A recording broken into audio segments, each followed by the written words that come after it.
Hey folks, Rod Elmore here with the Rod Elmore Show. I'm so excited that you are joining me right now. You know, I often look around YouTube for other cooks, other Instant Pot users, and I found one that I really enjoy. Actually, I found a few, but I want to share this one with you. Her name is Nina, and she's the host of Paint the Kitchen Red YouTube channel. She has this one amazing looking recipe. It's called Instant Pot Indian Chicken Curry. You know what? Let's just watch it together right now.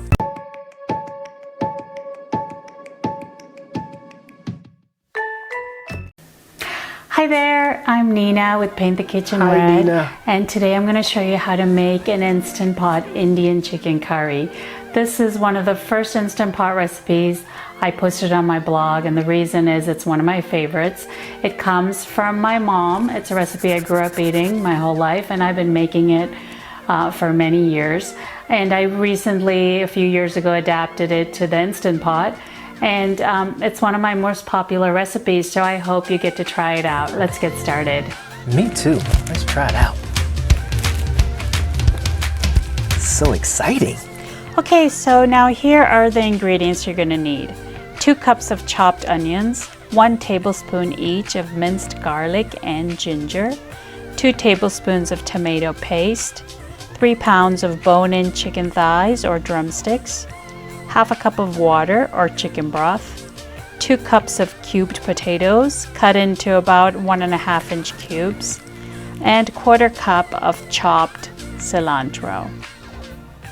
You'll also need 3 tablespoons of ghee or butter, a 2-inch piece of cinnamon stick, 2 bay leaves, half a teaspoon of cumin seeds, 1.5 tablespoons of coriander, 3/4 teaspoon turmeric, 3/4 teaspoon of black pepper, 3/4 teaspoon of Kashmiri chili powder, which is a less spicy chili powder, 1.5 teaspoons of salt or to taste. Gotta have that curry. And 1.5 teaspoons of garam masala.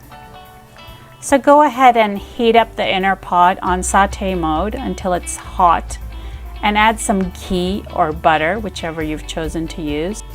Once the ghee is heated up, you add in the cumin seeds, the cinnamon stick, the bay leaves, and stir them all up until they start to sizzle. Ooh, you don't want to burn them, so smells. just be careful. I bet that Okay, smells so now really you're ready good. to add your onion, garlic, and ginger. Ooh. And you're gonna saute them until they become this beautiful golden brown color. And this is gonna take a little bit of time. Now this is the key to a good chicken curry, is you've gotta be patient. So just keep stirring frequently. And you might even need to deglaze the inner pot once in a while to make sure that nothing sticks to the bottom.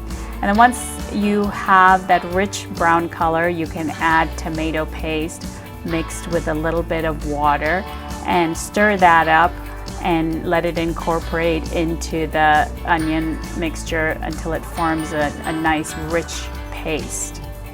Now we're ready to add the spices, the coriander, turmeric, black pepper, chili powder, and salt, and stir them.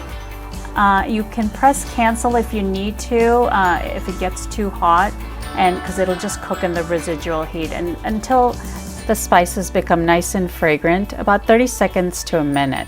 And if you need to deglaze once in a while, you can do that. Add just a couple of drops of water, and that allows you to prevent anything from sticking to the bottom and for it to burn. So then once you're done with that, you can add the chicken, and you want to get the spice paste in all around the chicken, so just kind of stir it up in there, and then you're ready to add your water or your broth. We want to kind of move the chicken pieces around so that the water gets underneath the chicken. And if you tend to get the burn error, then make sure just add a little bit more water. And now you're going to pressure cook for about 9 minutes and allow it to the pressure to release naturally, or you can release the pressure using the quick release method.